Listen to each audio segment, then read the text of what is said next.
इस वीडियो में हम बात करेंगे हमारा first main topic thermodynamic terms के आगे जो 4 सब टॉपिक्स हैं उनके बारे में। तो फर्स्ट सब टॉपिक है the system and the surrounding. तो इन थर्मोडायनेमिक सिस्टम जो है एक स्पेसिफिक पार्ट है यूनिवर्स बीइंग स्टडीड, जबकि सराउंडिंग जो है जो everything else that can interact with the system that is thermodynamics, that is a surrounding.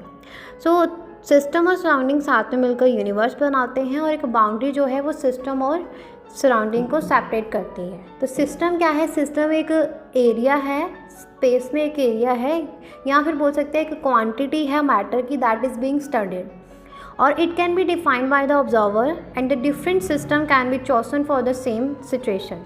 जैसे कि एक बीकर जो है विद अ केमिकल रिएक्शन, या फिर एक गैस जो है सिलेंडर में, या फिर इवन अ लिविंग सेल।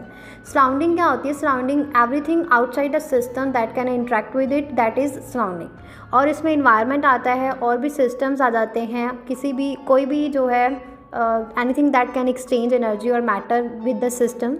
जैसे कि केमिकल रिएक्शन में सराउंडिंग जो है mark with the air in the room, the lab bench और even the entire building. Boundary की अगर बात करें तो बाउंड्री का एक रियल या फिर इमेजिनरी सरफेस है जो सिस्टम को सराउंडिंग से अलग करता है। ये फिक्स भी हो सकता है और मूवेबल भी हो सकता है। बाउंड्री जो है वो बताती है कि डिटरमाइन करती है कि what is considered part of the system and what is not. अभी इसके बाद आ जाती है एग्जांपल, जैसे एक पॉट है water boiling on a stove. The system could be defined as the water and the pot. So surrounding would be everything else in the kitchen like the stove, air and the walls of the kitchen, और boundary would be the surface of the pot and the water. Clear हो गया? तो I hope आपको ये first सब topic finish समझ आ गई होगी। अभी सेकेंड सब टॉपिक की बात करते हैं, that is the types of system. तो इसके आगे फर्दर 3 सब टॉपिक्स है, open, close and isolated system. तो इसके बारे में बात करते हैं।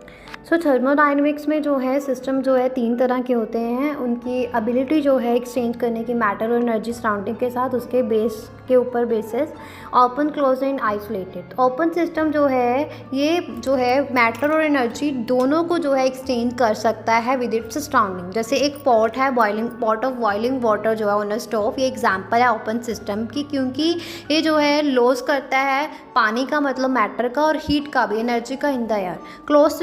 क्लोज सिस्टम जो है वो can exchange energy with its surrounding but not matter. For instance एक सील्ड बॉटल है of a water cooling in a refrigerator is close system. Sealed bottle of water cooling in a refrigerator is a close system. तो water जो है matter, मतलब वो जो है bottle के अंदर ही रहता है, stay inside, but it can loss heat to cooler environment. Next आता है आइसोलेटेड सिस्टम। तो आइसोलेटेड सिस्टम जो है वो ना तो एक्सचेंज करता है मैटर को, ना ही एनर्जी को विद इट्स सराउंडिंग। तो यूनिवर्स जो है उसमें अक्सर जो है इसके एग्जाम्पल है, universe is often cited as an example of an isolated system. Clear हो गया?